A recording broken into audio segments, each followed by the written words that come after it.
In your house with O'Con. Hey, O'Con in your house. Hollywood in your house. Hypocrisy's head in the clouds. Curating all kind of loud. Wrestling in front of the crowds. Paragon's holding it down. Anybody can get it. Josh Joseph standing on his decisions. He is the voice. There is no choice. We is them boys in your house making wrestling noise. Moving fast just like cruiserweight action. And your house is the perfect distraction. Rumpus in your ears when you in traction. Get this work with some wrestling action. Smooth.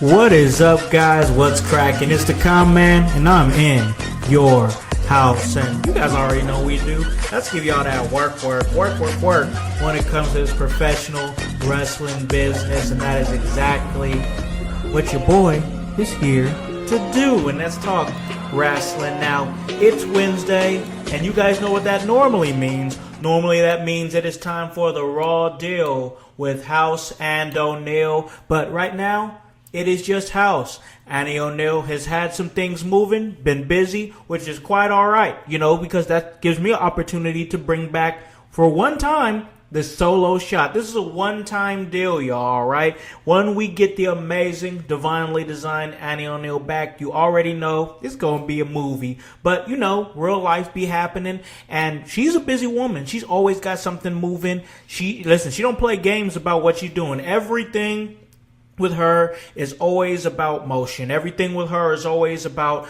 trying to get to that next great thing that she can get to. So trust me when I say that it's no wasted motion when it comes to divinely designed Annie O'Neal. But most definitely, she will be back next week. So, getting on to a few things. I mean, if you wanna call this whatever you want to call it, I'm going to talk a little bit of Monday Night Raw, but mostly I just want to talk a little bit about what we got going on real quick, and that is, of course, what we talked about on our Sunday house party, and that is, of course, a live on-location house party that's coming soon. We got a lot of things moving, y'all. So many things moving. If you guys can check that out, and it is, trust me, it is going to be great. You guys are going to love it. And I'm just excited, man. I'm excited for everything that In Your House has moving, all the stuff that we have in the works. God, I mean, and it's like, honestly, to be honest with you, it's hard to keep all this stuff close to our chest. We want to just let everybody know what's going on, let everybody see what's happening. But, we still got a few things that we got to hammer out and make sure that we get all of our ducks in a row. And trust me, when we do announce it, it's going to be big. I put out a few things on social media looking for some wrestlers to kind of be a part of this.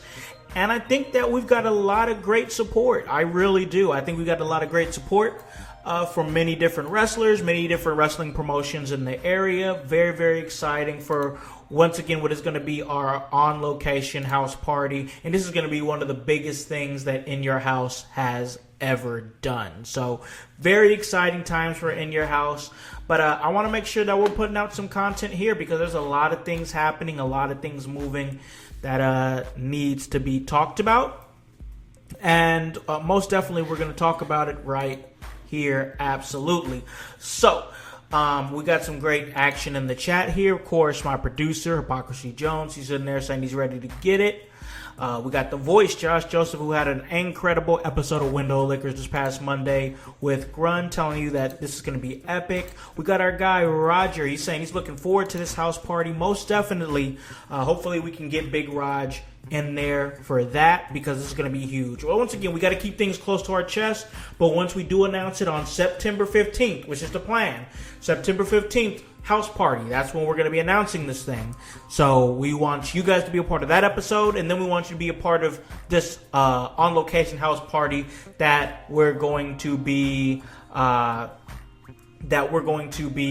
throwing and talking about later on at a later date. So we got to talk a little Monday Night Raw. A lot of things moving.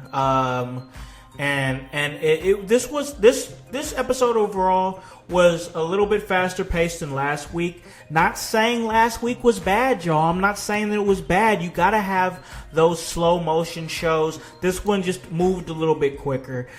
We had the new Judgment Day, and the Judgment Day, you know, they were pretty much talking about everything that they did last week to the Terror Twins, which is of course Damian Priest and Rhea Ripley. And this ended up with Rey Mysterio coming out. And I'm just going to start it right there because I love Rey Mysterio and I'm a huge fan of him and have been a huge fan of him for years. But my God, this LWO thing, when's it going to end? I know that sounds like I'm hating. I'm not. When's this LWO thing going to end? I mean, this LWO group, faction, whatever you want to call it, it just seems like it's on the train to Nowheresville. I don't see a point in the LWO right now besides having Ray have people back him up. But it just seems like this. What's the point? This just seems like a pointless stable to me. I mean, I know in the last couple of weeks I've talked a little bit about stables that I don't think is really going anywhere, with the Final Testament being one of them, Legado El Fantasma being another one, and now I really got to throw the LWO in here. I don't understand where this is supposed to go. This isn't even a mid-card faction. I mean, this is like lower mid-card. They're not fighting for any titles. Rey Mysterio, who wasn't even on TV for a while, and then boom, he pops up to have a match with his son and his faction, which they ultimately end up losing. I don't see a point. I just don't. And, you know, you got voice in here saying, Ray, just stop. When was the last time you said you want to see Ray with anyone in a match? Man, I mean, it seems like Ray's done everything that he could possibly do. And I don't want to make this a whole thing. I'm definitely not trying to sit up here and just boo-boo all over Rey Mysterio because he's an all-time great. But I mean, it's starting to get to the point where it's like, and I know I've said this about Chris Jericho on Sunday, what is there left to do? There's nothing. There's nothing left to do. So it's like, what's the point? And I totally understand the idea of putting a spotlight and putting over younger talent. Totally get that. But I don't see a point in it anymore. I think that Ray can contribute to the company in other ways. I don't know. Once again, I don't know. I think he's great, but honestly, I think Ray can still go in the ring. Like, even at his age, I still think he could put on a decent match. I really do. But it's like, what's the point? And it's always going to go back to a thing where it's like, if you're doing this, what are you doing it for? People have to care. And I just don't think rolling Rey Mysterio out there for what? For what? For what? He's still going out there and feuding with his son? I'm sorry, but them going back to, at this point, them going back to Dom and Ray just seems like, honestly, it's hindering Dominic's career more than it's helping. And I think that Dominic is fantastic, and he's one of the company's top heels, and he's got a bright future ahead of him. What are we going back to this for? That's my thing. What are we going back to this for? Y'all tell me. Y'all tell me. If I'm wrong, let me know. If I am wrong, let me know. But what are we going back to this for? I just don't know. But this led to the Judgment Day winning this 8-man tag team match. And, you know, Liv Morgan, you know, she helped the Judgment Day win, which is kind of her role right now. But then we saw the Terror Twins. And, of course, we had Damian Priest and Rhea Ripley emerge to unleash hell on the faction and send a message that's leading up to their mixed tag match in Bash in Berlin this Saturday. I think Bash in Berlin is going to be a good show. I don't think we're going to see too much come from it. I mean, I don't think we're going to see too much motion come from it. But, you know, I do believe that it's going to be a great show, that the crowd's going to be crazy in Berlin. I definitely see the value in these overseas pay-per-views, even if you don't see, because here's the thing, we're used to having our shows, our PLEs, what have you. We want huge, big things to happen. We want title changes. We want stories to conclude or stories to start or things like that. I don't think every single show's got to be like that. And I think that them going into Berlin is just going to be, respectfully, a glorified house show. And that's okay. That's okay. That's all right. I mean, looking at the card here, we got Gunther versus Randy Orton. I don't see the title changing hands. Cody Rhodes versus Kevin Owens. I don't see the title changing hands. The Terror Twins and Judgment Day. I mean, I can see the Terror Twins getting a victory, but then I don't see the feud stopping after that. I think that, there's more to be done. CM Punk versus Drew McIntyre in a strap match. I mean, Punk could win this, but then the storyline's going to continue. Then we have Alba Fire and Isla Dawn, the Unholy Union, going up against Bianca Belair and Jade Cargill. I could see the title changing hands back that way, in that direction. So that's something I could see. That's literally the only title change that I can see happening, is the women's tag team championships going back to two of the big three, Bianca Belair and Jade Cargill. But then it's like, as much as I think that is going to happen, I don't want to see that, because I think you got to separate those two. I really do. I think there's going to come a time where Jade's going to have to do something else. Jade has been protected, and she hasn't done much. She hasn't really done much with the company outside of doing tag team stuff, and it's like, all right, you've been with the company for a year. I think it's time for you to venture out on your own. I think it's hurting Jade Cargill, honestly, to continue to be in this tag team, because she's got to stand on her own 2 feet at some point, right? We got to be able to trust that she can do it on her own. And I think we're still at a point where maybe there's not a lot of trust that she can do it on her own. So I don't know. That's going to be something interesting to see. Bash in Berlin, once again, I think it's going to be a good show, but I don't see a whole lot of moving parts happening. I just don't, to be honest. No, I don't think so. I think it's going to be Rhea and Damian. I mean, I really do, Roger. Yeah, it's all respect to Ray, but like I said, what's the point? I just don't know. That strap match is going to go crazy. I do believe the strap match is really the main thing I'm looking forward to, because really, to me, I believe that's the only match that is kind of unpredictable, where it's like, I don't know who's going to win it. I'm saying that Punk's going to win because Drew won their last match against each other, and I just don't think they're going to keep doing that. I don't think they're going to keep letting Drew win, because it's like, CM Punk got to pick up some victories. You know what I'm saying? So I could see Punk winning, but other than that, man, I just really don't know. Moving along here, I mean, once again, like I said, it was a pretty good show.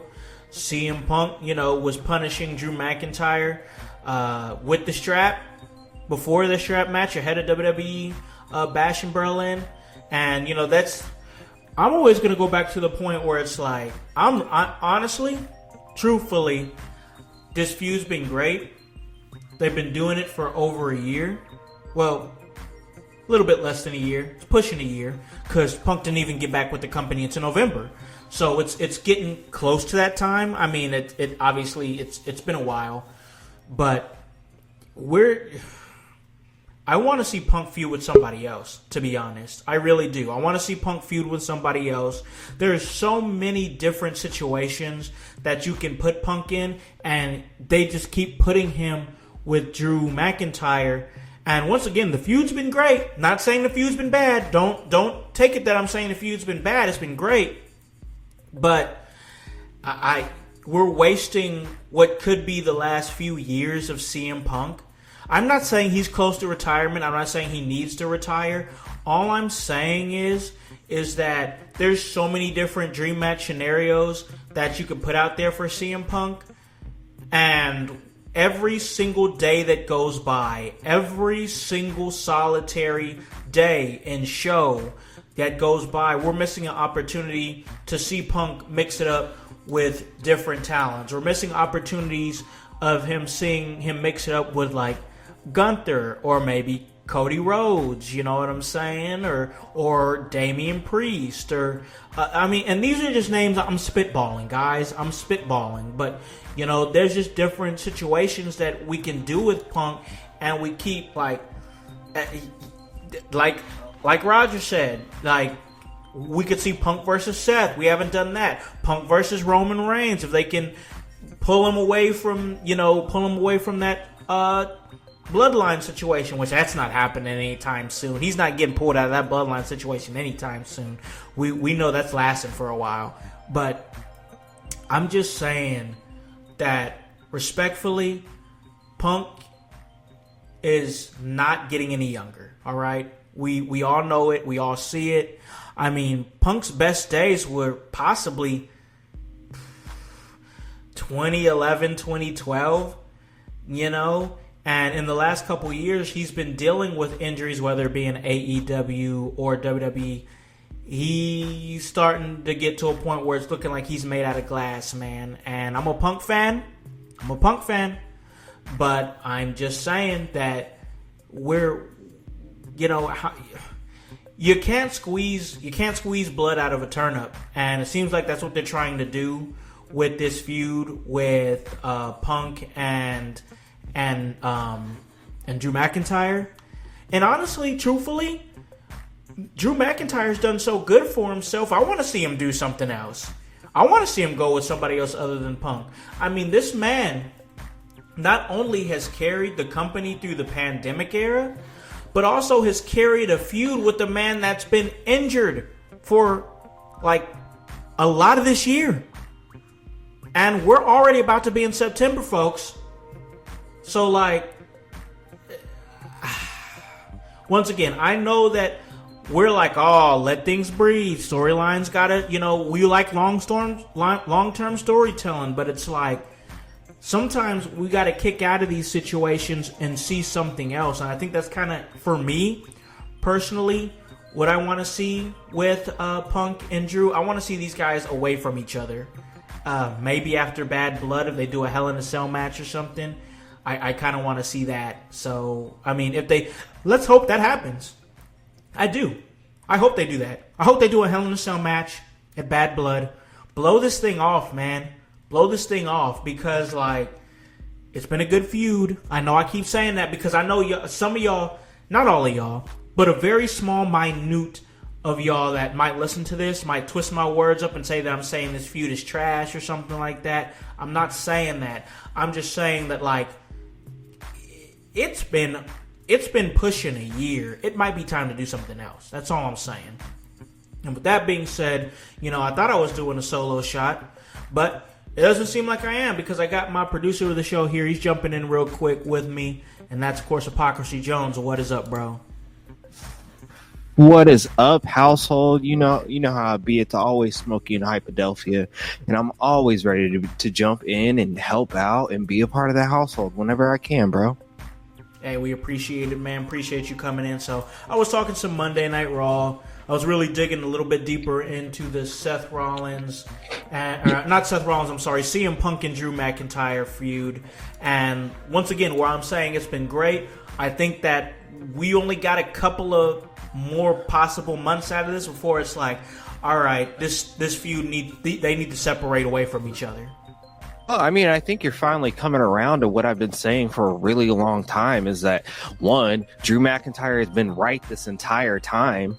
Plus, he's been fighting a man that, like, shouldn't have even been in the ring, the arena, the venue, wherever, because he's been injured this entire time. Yeah, he's been injured. I still think, like, and me and Annie will talk about it, and we've talked about it a lot. If if CM Punk doesn't start getting in the ring a little bit more consistency, I think he's hit his ceiling, man. I really do. Because it's like, there's been so many weeks where he's coming out and he's hyping up the crowd and yada, yada, yada, and all, and, you know, shaking hands and kissing babies, which is great. I mean, we haven't even had, I can count on one hand how many matches he's had in the last year. And to me, it's like, all right, man, you need to get in the ring and do some things, bro.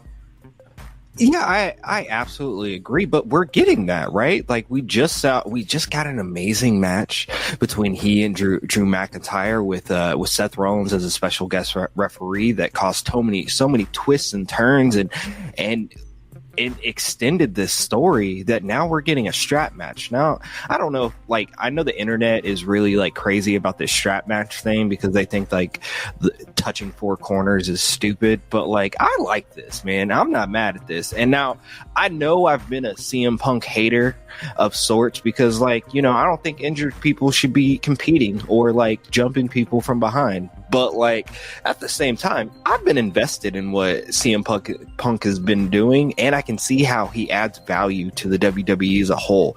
Even if he's not wrestling, it's the hype of him, you know, if I do say so myself.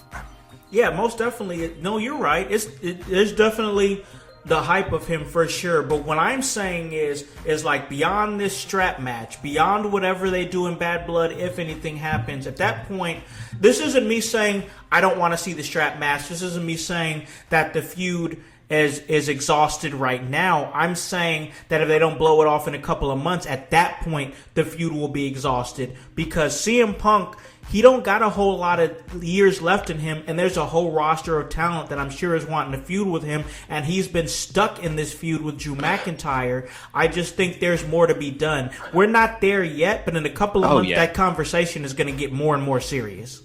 Yeah, and I think we're going to get everything that we're wanting out of CM Punk. You know, after the strap match, I see him and Drew McIntyre finally separating, for lack of a better terms.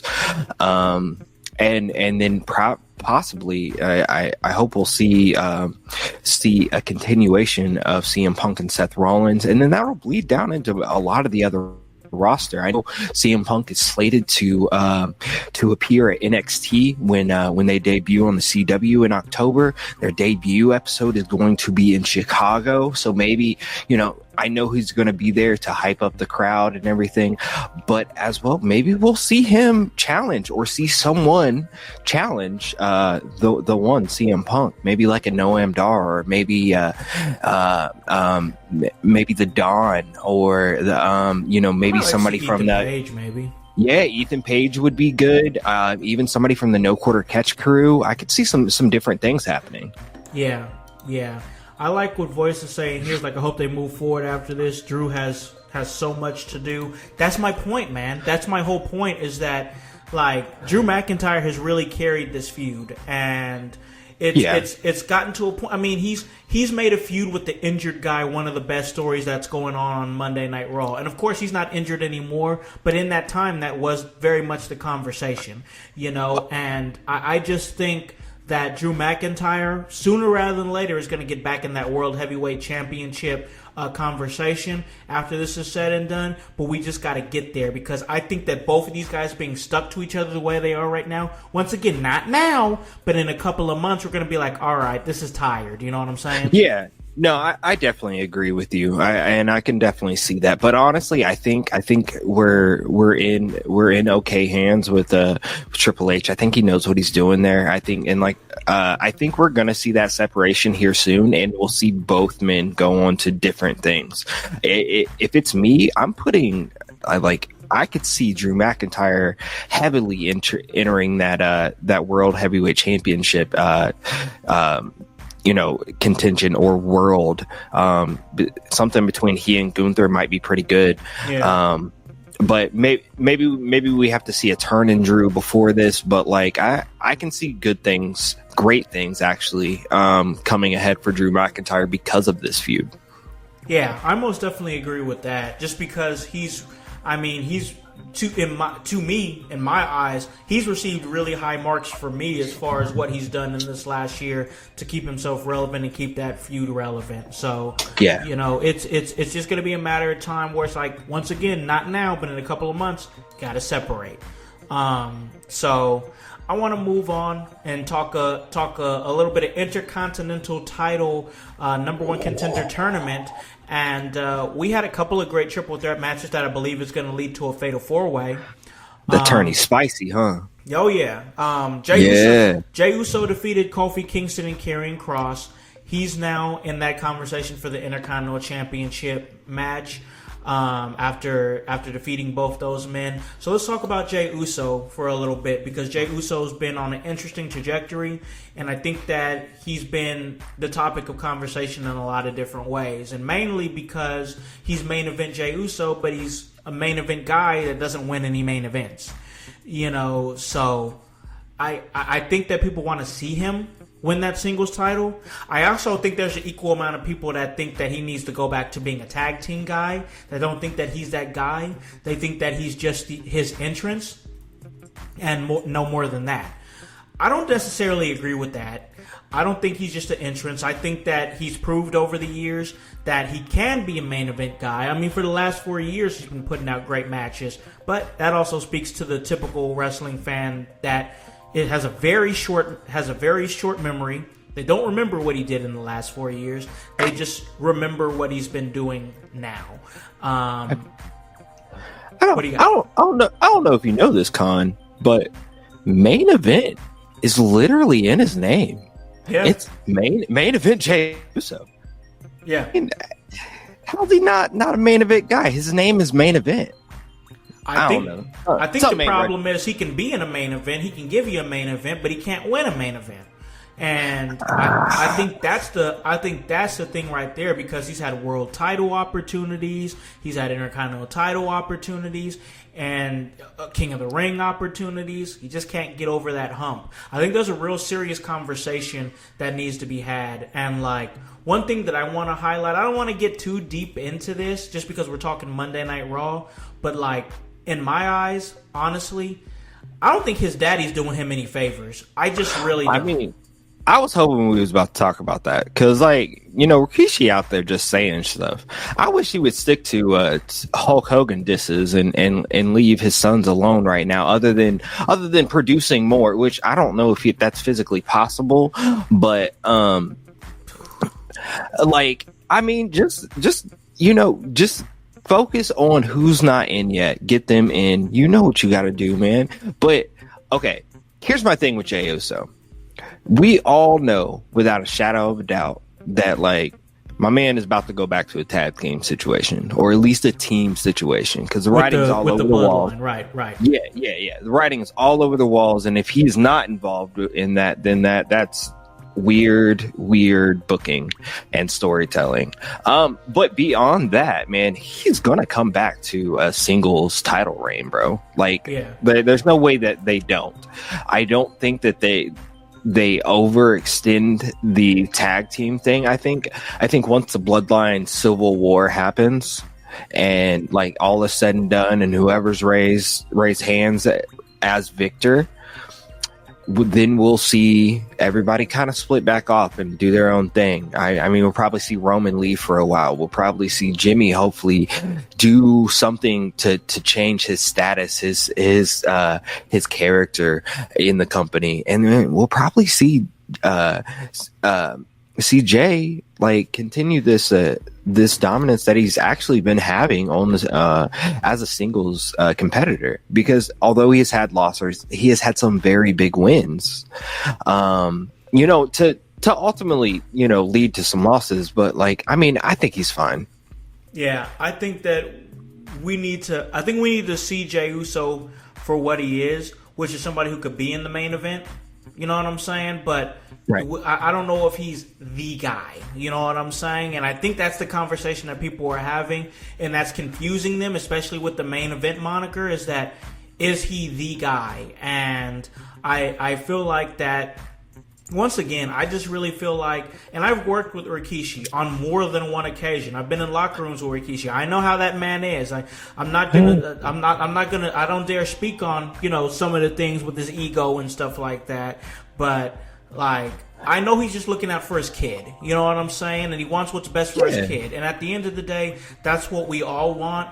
But like, the last thing we need Rikishi being is the wrestling version of LeVar Ball. We just don't need that, because if you remember LeVar Ball, he didn't do his kids no favors by running his mouth all the time. No, he didn't. And once he shut up, his kids started playing a little bit better and became, consistent members of teams. Yeah. And I think that also, Voice is making a good point here. I'm glad he said this. He's saying that Mania match set him back that far. I don't know if it set him back super far, but I do think that Mania match did not do him any favors.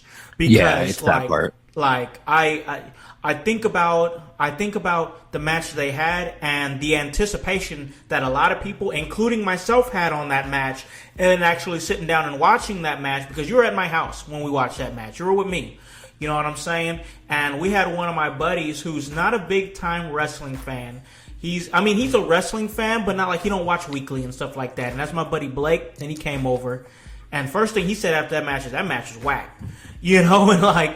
And it's not the fact that the match was bad. I know you got a thought, but I'm not. Yeah. It's not the fact that the match was bad. It was at the fact that the match was. If this match happened on Monday Night Raw or something like that, we might not be saying that match was whack. This match was bad. But it was the circumstances, the stage it was on, and the fact that it did not meet expectations. And I think that's why people didn't like that match and didn't like where it goes. And I just think that match was really.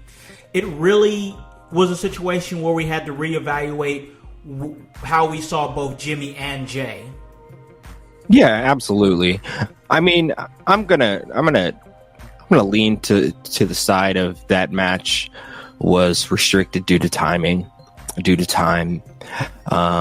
I mean, and I'm gonna somewhat let them redeem themselves, because the next night that spear off the ramp was better than the match before, the day before. So like, they somewhat tried to redeem themselves. I don't think anybody's harping on them for that match. No.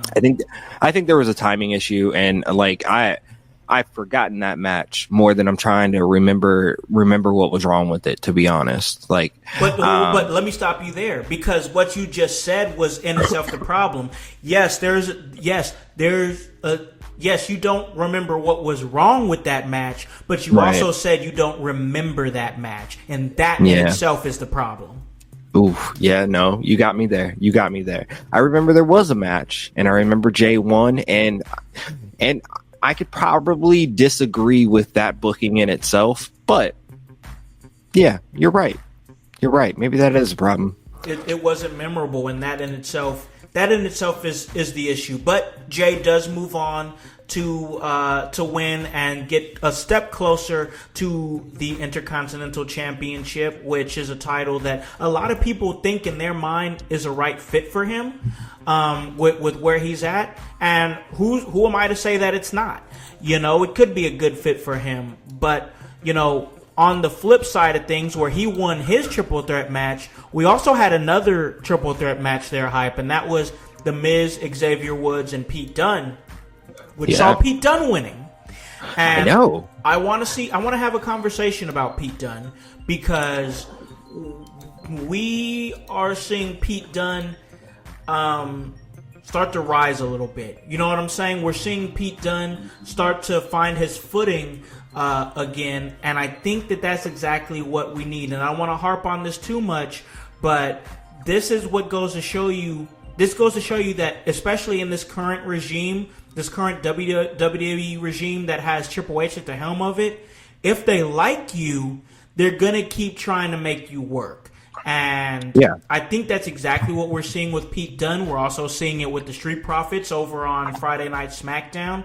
And I also think, once again, I don't want to harp on this, I think this is one of the main reasons why I hated the decision of Ricochet going to AEW, because I think that WWE Triple H would have tried to make it work if he would have just hang tight, be patient, and just watch where things would have headed for him. And that's exactly what we're seeing with somebody like Pete Dunne, where Pete Dunne has now won a match that is now putting him in a situation where he's a step closer to the Intercontinental Championship. Pete Dunne's on a great trajectory right now. I like this rebirth of Pete Dunne that we're seeing. None of this butch crap. None of this making him be a spazzy hothead in a stable. Not to say that him being in the Brawling Brutes was a bad idea, because I totally understand that they're trying to make him work. But now we're seeing them try to make Pete Dunne work in a way that Pete Dunne was always intending for his character to be looked at, and I believe that it's starting to hit now, bro.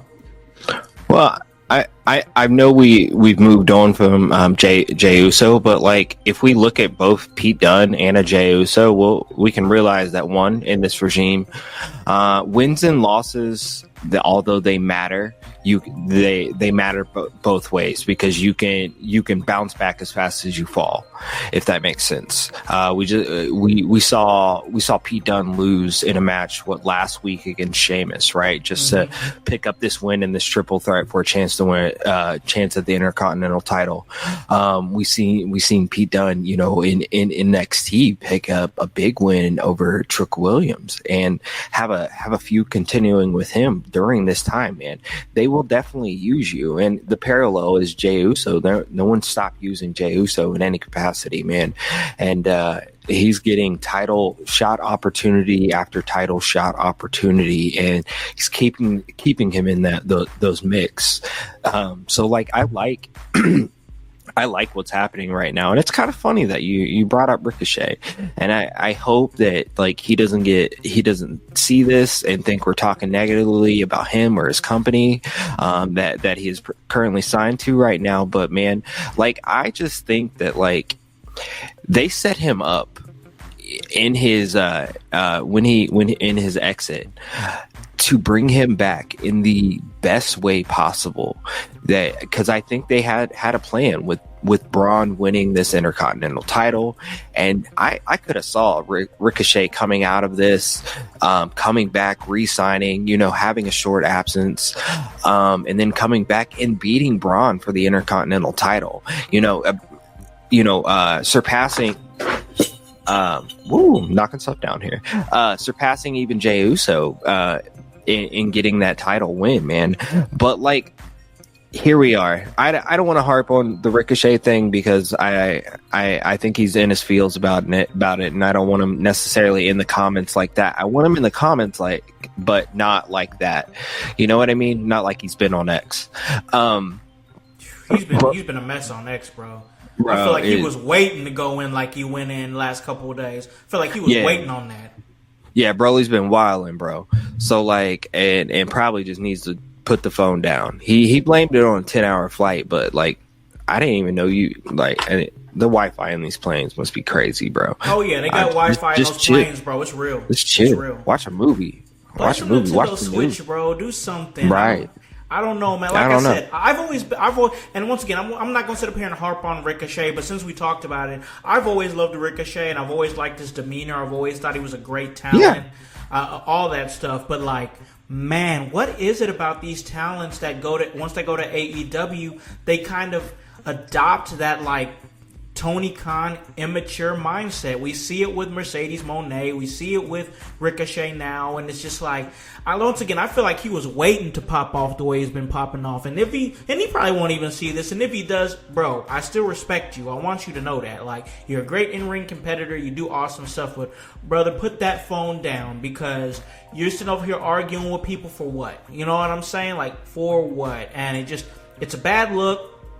And like, I just think that when you go on there, you know what? I'm done, because I'm going to leave it at this. And then we're going to move on and continue to talk about Pete Dunne. You just got a new contract with a new company. You got you know what I'm saying? You got you're probably feeling rejuvenated in your career because of that new situation that you're in. You got a beautiful woman on your arm. You're an incredible athlete. What are you doing arguing with these people, man? What are you doing? I hate it. I don't like it. And I just don't think that, like, if I was in his situation, I probably wouldn't be on X that much, bro, to be honest with you. Can I be real? I know we're gonna drop this subject, but like this is a kind of an extension of AEW at the moment, and not to like harp on them, but like they gotta tighten some shit up, bro. They do. Like they do. Like, I mean, you got brand new signee fighting with people like with 35 followers, right? Subscribers, like, and pointing out that they have that many subscribers. Like, I mean, you're Ricochet, bro. You're in the WWE. You wrestled Logan Paul. Like you had major spots at WrestleMania. You really ain't got to do that, man. You could just go there, shut up, and wrestle, and not even to be like that. Because like nothing's wrong with you talking, but sometimes the shut up part comes from maybe you ain't saying nothing worth value, and if you ain't doing something worth value, what the fuck you saying? Yeah. Tony's asking about what we thought about his debut. It was a debut. It was a debut. I feel like his true debut was going to be tonight against Kyle Fletcher. But, like, I mean, you brought him in. You put him in a gauntlet match for an opportunity to win. He didn't win. I don't know. It was a debut. How about that? I know that sounds like a cop out, OG Tony, but I'll just say it was a debut. That's it. No, I think he killed it right here with the lackluster. I mean, I don't know. The little quick scenario that I shot out just a little bit ago about if he had re-signed with WWE and the continuation of a feud with Braun, I see that as a real thing that could have happened. Yeah. And like, I mean, that would have been way better than being a runner up in a battle royal. Yeah, I don't know, man. I don't know. Once again, don't want to keep harping on that.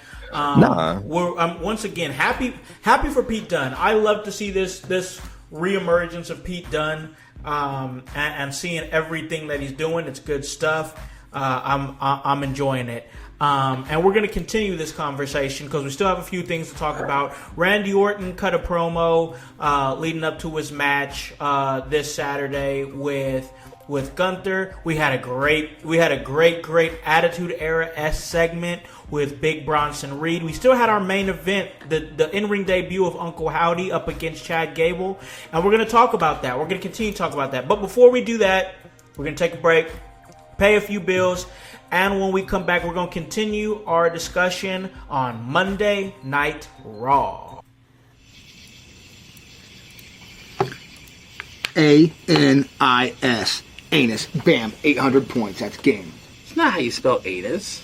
I went to Ivy Tech for 2.5 years, bro. I can spell anus. You know what? I know an expert in this field. I think I know who you're talking about.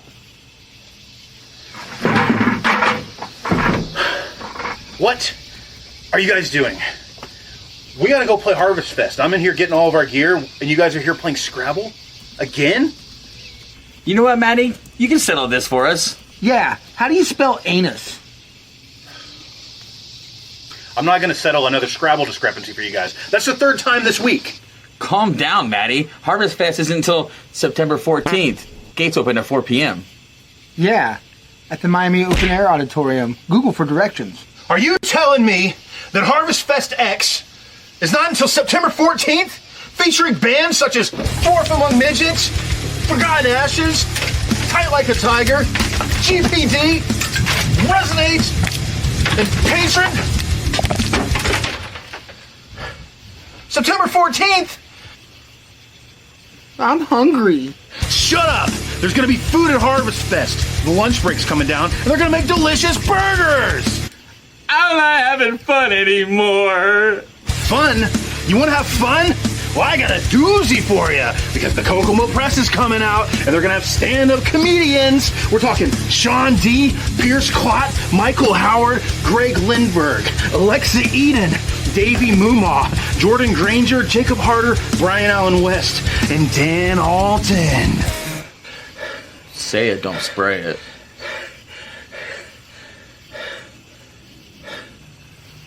body. Bro. Since you put it that way, bro. You know, you're right. You guys. I'm sorry, guys. I shouldn't have blown off the handle like that. Here's how you spell anus. A-N-U-S. Just think about it like I do. The way I remember it, it's an United States, right? So, anyways, I'll see you guys September 14th at Harvest Fest X at the Miami Open Air Auditorium. Google for directions. Bring a tent. I don't get it. In United States.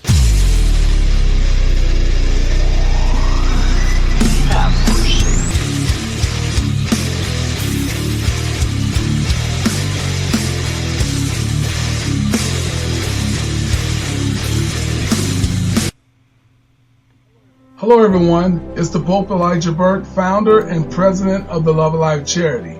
I wanted to take this brief moment to share with you my charity's continued humanitarian efforts to positively impact the impoverished communities in and around the greater Jacksonville area. This cannot be possible without your support. If you'd be so kind, please take a moment to visit our website, love-alive.org, to learn more about the charity and its mission. Also, feel free to donate to our 501c3 organization that operates off of the donation of the public, which is you. Whether that be by website or via Cash App, $1 help makes a difference in the lives of others as we continue to positively influence many people by being the change that we wish to see in the world. Welcome back to In Your House, and of course, I'm the concept, a la kind of house, and it's just me. My man had to dip out of here. He do producer things, all right? He does a great job, though. I appreciate him coming in. My man, Hypocrisy Jones, check out everything that he is doing. Awesome work anywhere that he goes. But he's like a ninja, man. He'll come in, talk a little bit, then dip out. But I got to talk. I got to continue to talk. And let's move on to this Randy Orton segment. Randy Orton cut a promo. It was a good promo. I'm not saying that it wasn't. And Randy, he's really took on a new life as being a babyface. As much as I love heel Orton, I'll always love heel Orton more than babyface Orton. I will say that right now I do think he's doing a good job as a babyface. It is kind of refreshing to see it. And as big as a babyface as he is right now, it's going to be even more satisfying that day that he eventually goes back to heel. So I think this was a good... I don't want to talk about it too much just because it's just... it was just a promo leading up to his match this Saturday. I just don't think there's a whole lot to really break down, in my opinion. But, he made a good point to saying that, Gunther really made this personal. He made it personal, and they're trying to do the best they can with the little bit of time that they have to build this feud leading up to Saturday. I don't hate it. I truly don't. I really don't. Because it's just a little sub-feud. This is Gunther's first feud. So it's going to be what it's going to be, and then we're going to move on to the next. You know what I'm saying? And whatever is next for Gunther at Bad Blood, or if they don't do it at Bad Blood, then we got Survivor Series. I think Gunther's going to have a solid run. I do. But the big story is going to be who his opponent's going to be past Randy Orton. They've done a good job of putting him with Randy Orton. What's going to happen past that? So once again, not a whole lot, in my opinion, to talk about. He said he promised to humble Gunther. So Gunther's somebody who's seen nothing but success, who's touched nothing but success. That's true. That's facts. He's touched nothing but success in his WWE run. And maybe it would benefit Gunther to have a little bit of adversity. But right now it's not happening. It's not. I don't see Randy Orton beating him for that title. He talked about the importance of the World Heavyweight Championship, which I've said on many occasions, and I stand by it. I stand by what I said. I do think that World Heavyweight Championship, especially going into the Netflix era, is going to become a more important title than the Universal Championship, at least for now. We all know the lineage. We all know the lineage of the WWE Championship, the Universal Championship. It has all that lineage. But the World Heavyweight Championship is the title that you're going to be seeing in the forefront when Raw goes to Netflix, which in itself is going to make that title super, super important. I'm sorry, but it is. I'm sorry, but it is. And if you don't agree, that's cool. But wait, I'm confident in what I'm saying when I say when we go to Netflix, especially if Cody's still champion at that point. I mean, what do you guys think? You tell me. I'm asking y'all, what's the main event storyline on Friday Night SmackDown? I'll wait. Is it Cody Rhodes and Kevin Owens? I'll wait. Is it the Bloodline still? I'll wait. You know what I'm saying? Like, come on. So that's all I'll say about that. But also I'll say, remember, September 15th, we've got a big announcement coming for our on-location house party. My man Hype. Once again, he's doing all the footwork, the leg work for that. We got Andy doing some leg work for that, which is one of the reasons why you don't see her here. You know, we're doing everything we can to make sure that this event that we're going to announce on the 15th. Now, to be clear, this event is not on the 15th of September. We're announcing it on the 15th. It'll be at a later date. So I just want to be clear about that, okay, guys? I definitely do. But it's gonna be big, just like this Netflix deal. Voice, I'm excited for it as well. But yeah, what was big, what was huge. Nothing bigger than Big Bronson Reed right now. Big's right there in his name because he had a match with Braun Strowman. It was big, meaty men slapping meat, most definitely. That's exactly what we saw. But that's not even the conversation because the match ended in a no contest. After Braun Strowman chased Bronson Reed out of the ring, it just turned into an out-of-control brawl that went all the way to the parking lot. And this culminated in Bronson Reed hitting the monster of all monsters with a tsunami off of a wall onto a car, and you saw the car spark, and it was a moment. And you know what? Screw it. I'm gonna gush about Bronson Reed. Bronson Reed's one of my favorite things on Monday Night Raw, and I don't care. I just don't, because I look forward to everything this man is doing. I mean, whether it be his symphony of tsunamis or doing what he just did on Monday to the monster of all monsters, Braun Strowman. He's on a trajectory right now that is like crazy because he's been on the card. Bronson Reed ain't new to the Monday Night Raw roster. He's been on the roster for a while, having matches here and there. Maybe you put him in the number one contenders match or something and this and that. He's been doing it. He's been there. But what was his purpose? He hasn't had one. Now his purpose is to destroy. His purpose is to let Adam Pearce know you're going to notice me because you're not giving me opportunities, so I'm going to destroy your roster. Adam Pearce, he's lost control of this situation. He has, and it's unfortunate because Adam Pearce love what Scrap Daddy does. I love him. I do. And it's a show. This isn't storyline, so no reason to get upset with Scrap Daddy for real. But in character, he's lost control. He has lost control of the situation. And honestly, I think we need to start having a conversation about what to do about Adam Pearce and if his job should be in question. This man should be in the hot seat, in my opinion. I do think he should be in the hot seat. I don't want to see him actually lose his job for real because he's great with WWE and great backstage and all that stuff. None like that, but like, and I'm not saying I even want to see him lose his job as a GM. I'm just saying there's a story where it's like he needs to be on the hot seat. I think there needs to be a backstage segment where Triple H is like going up to him. He's like, listen, I think, you're great for this job and yada, yada, yada. But if you can't get control of this roster, I might have to find somebody else who will. You know what I'm saying?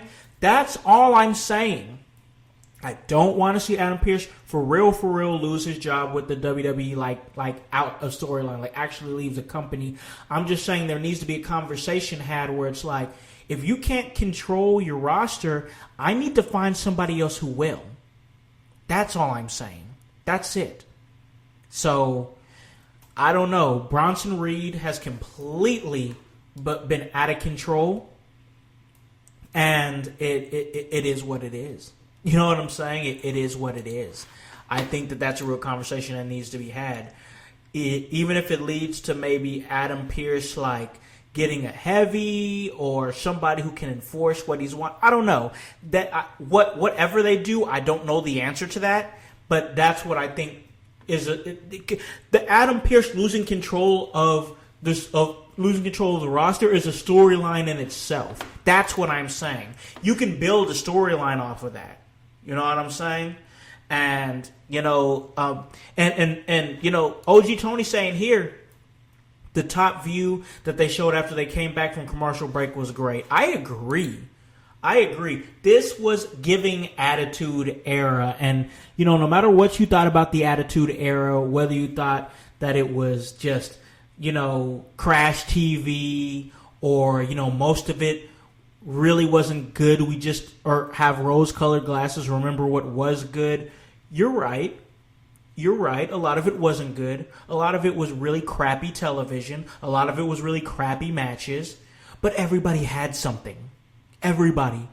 Top to bottom on the roster, everybody had something. Which is a lot of what we're seeing now in the WWE. Which we wasn't seeing like even 10 years ago. It felt like 10 years ago it was everything that was happening at the top of the card. And then everything else was like, we'll figure it out the day of. I mean, most definitely my thing. I remember vividly, even 10 years ago, that when Vince was in charge, I mean, there was rewrites even the day of the show. Rewrites the day of the show. That's sloppy. I've always thought that was sloppy. I've always thought that that was ill preparation for a show. And we've been saying for years, that WWE was going to be better with Vince McMahon out. And guess what? Vince McMahon is out, and WWE is better. All right? We're seeing guys like Jesse Ventura come back and sign legend deals with WWE, which he announced on Chris Van Vliet's podcast, Insight. That's great. You know, we have a real possibility of somebody like, rest in peace, Psycho Sid. I'm going to talk about that. Rest in peace, Psycho Sid. We got a real possibility of him going into the Hall of Fame, which should have happened when he was alive, honestly. It just should have. But Vince is just, Vince lost his touch in those last 10, 15 years. He really did. He lost his touch. Didn't have his finger on the pulse anymore, which is why NXT was so awesome to watch, because he ain't give a shit about NXT. He just let whatever happen because it wasn't his problem. Or at least he felt like it wasn't his problem. And then NXT was great. And now he's gone from WWE, and WWE was great. Hey, I'm just saying. You know what I'm saying? I am just saying that if there's smoke, there's fire. And the common denominator for years, Vince McMahon. So, yeah. And, you know, it's a crazy thing. But I do got to bring up here my man Hype saying, speaking of Crash TV, check out the Pope's newest interview with Vince Russo. The Pope's Point of View, our guy, the Pope Elijah Burke. Great interview series that he does, and he brought it back with Vince Russo. Check out part 1. Part 2 comes out this Saturday on the podcast version, so check that out. And then head over to Pope TV to catch the video versions. Awesome, great stuff. But yeah, once again, I feel like that everything that you got moving right now with Bronson Reed is good stuff, and we're going to see some great things happening for him, I do believe. We also saw the debut of Uncle Howdy. Uncle Howdy made his in-ring debut, and it was pretty great. He went in there with Chad Gable, hit a lot of his brother's stuff, the official got knocked out in the final minutes of Raw. The Wyatt Six emerged to neutralize, the American-made faction. The two factions battled into the crowd as Howdy regained advantage, overcame Chad Gable in the center of the ring with Sister Abigail to win the match. And he stood tall at the end. I think that's great. I'm glad that he won his debut. I truly believe that we're moving in a good direction with the Wyatt Six and continuing to move in that good direction. But, yeah, there's a but. I think that the Wyatts got to start taking losses. I do. Because they can't just keep being on top all the time. Because then it's like, what are they fighting for? You know what I'm saying? Somebody's got to get over on them at some point. And they got to really show their ass. You know what I'm saying? It's juicier with a little bit of adversity. I talked about that a little bit with earlier with Gunther. That at some point he's going to need to see some adversity, because right now all he's been doing is being on top. You know what I'm saying? So once again, glad Howdy won. American made. I think there's still going to be a great faction coming out of this thing. But at some point, I do think that the Wyatt Six got to take losses and overcome some adversity. It's got to come, you know, because they can't just win all the time. Nobody can win all the time. Nobody can win all the time. And I just think it's going to make more compelling television for them if they're under sometimes. So that's just my thoughts on it. All in all, once again, a good episode of Monday Night Raw. I thought it was pretty good. Hype's asking, whom do I think in the six who they should lose to? I don't have a good answer to that right now yet, to be honest with you. I mean, they've already pretty much dispatched the American-made stable led by Chad Gable, and it's too early to tell, honestly, because obviously they're going to have whoever they go up against is going to have to be a faction war thing. And I think really the only way they can go at this point without them feeling like they're going backwards is the Judgment Day. Wyatt Six and the Judgment Day going up against each other. You know? So that's the thing. I do believe that it's something that we should see. And I like this idea here. We should have AI book the Wyatt Six through Mania. Great idea. Solid idea. If you didn't check out our AI generated segment from our ECW watch along, you should definitely check that out. We're going to definitely do more of that. But yeah, I don't have a good enough answer right now with the fact that Judgment Day is locked into what's going on with the Terror Twins, and it seems like the Wyatts are still locked in with what's going on with American Made. It's a situation where we got to have that conversation where it's like, what's next? Because it's just like my man Sam always said to me over the years when we were in different locker rooms, traveling together and all that stuff, a good wrestler, a good faction, a good mind in wrestling is always asking what's next. Yeah, you could be in the heat of something amazing, but you always got to ask what's next. And you always got to be thinking about what's next. And I think that's important in wrestling.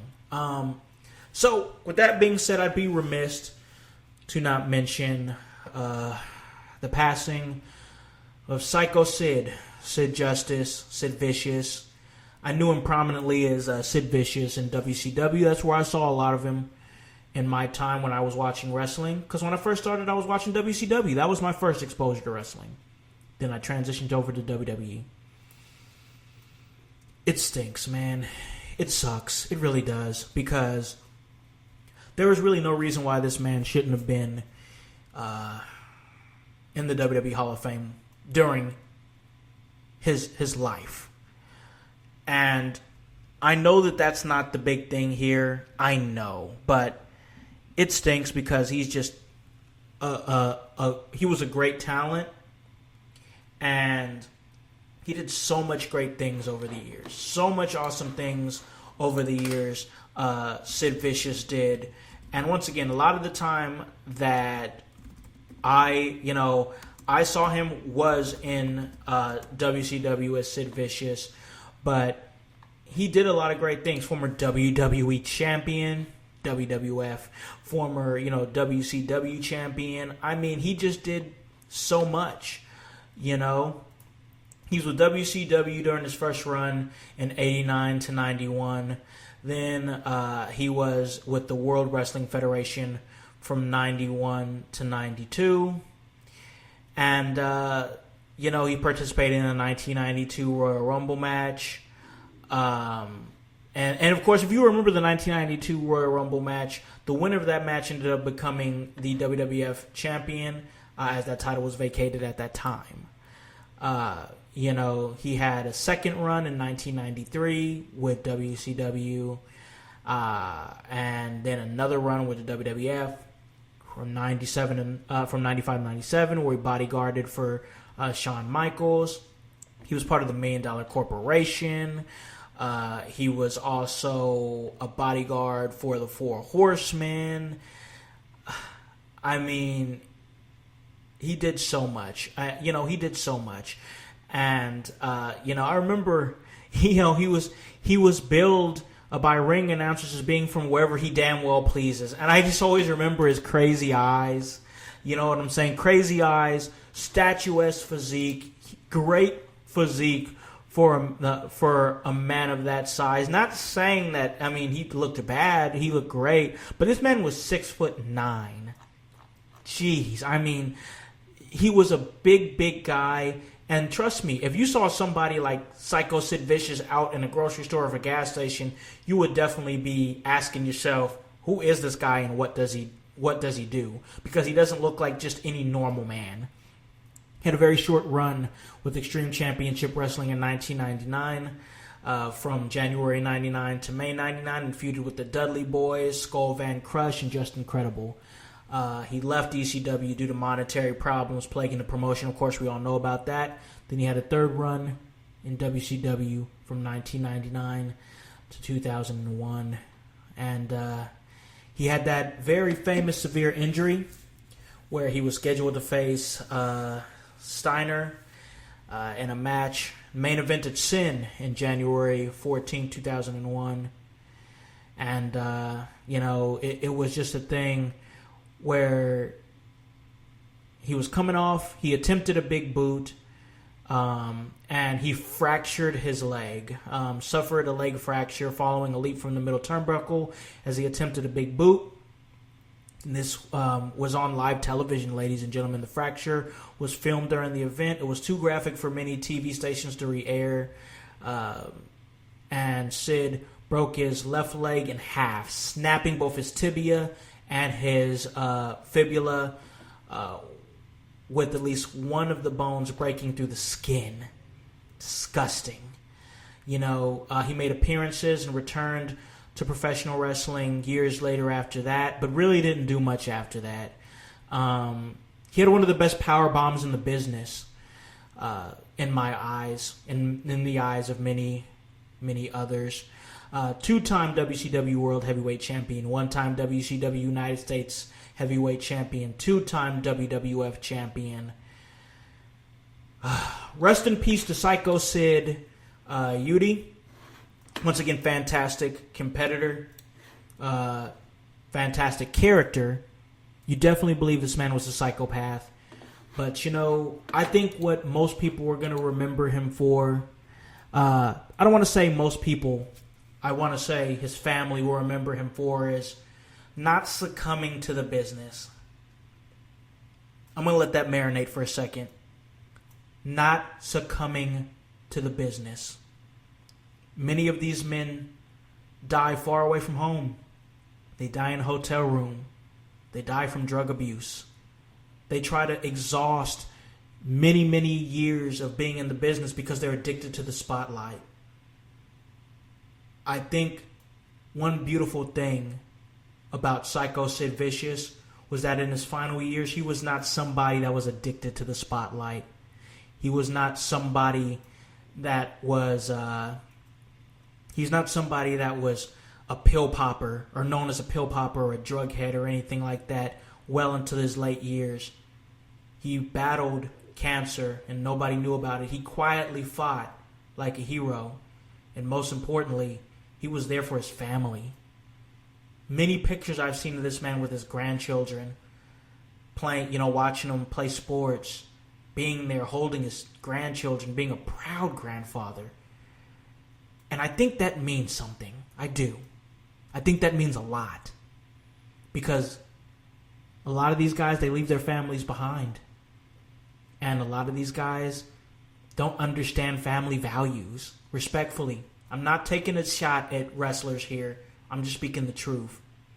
They don't understand the beauty and the importance of being around your family and the values of family because they value the addiction to the spotlight over a hug from your spouse, a kiss from your spouse, over your grandchildren telling you that they love you, over being there for your children's biggest moments. a lot of these wrestlers lose sight of that.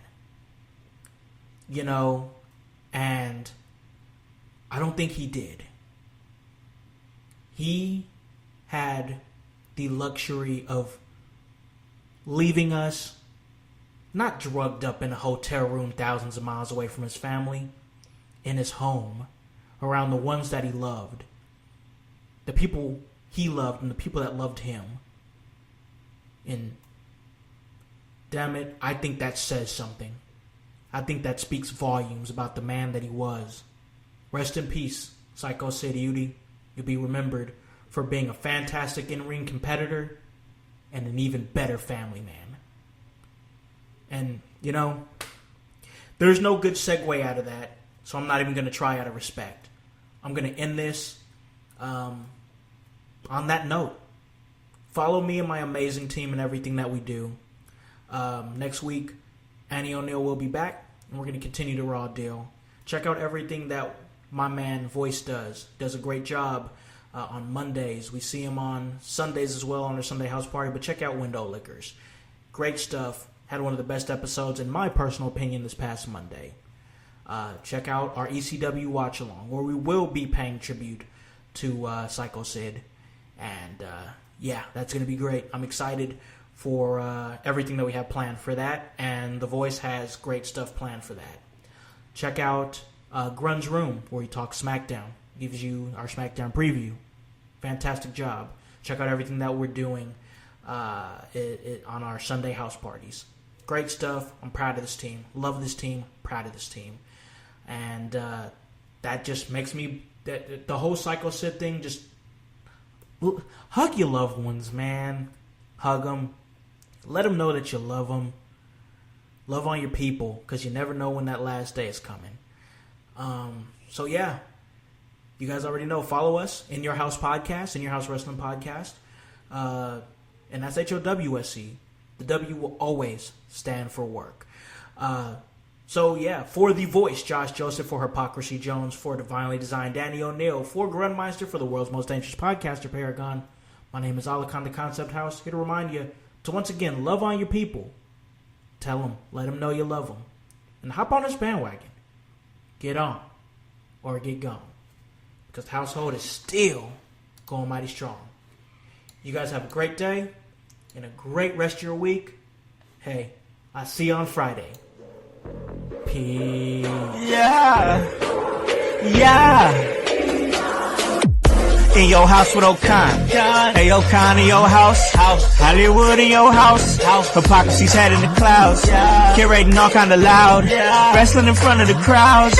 Paragon's holding it down. Anybody can get it. Josh Joseph standing on his decisions. He is the voice. There is no choice. We is them boys in your house making wrestling noise. Moving fast just like cruiserweight action. In your house is the perfect distraction. Pumpers in your ears when you in traction. Get this work with some wrestling action. Smooth.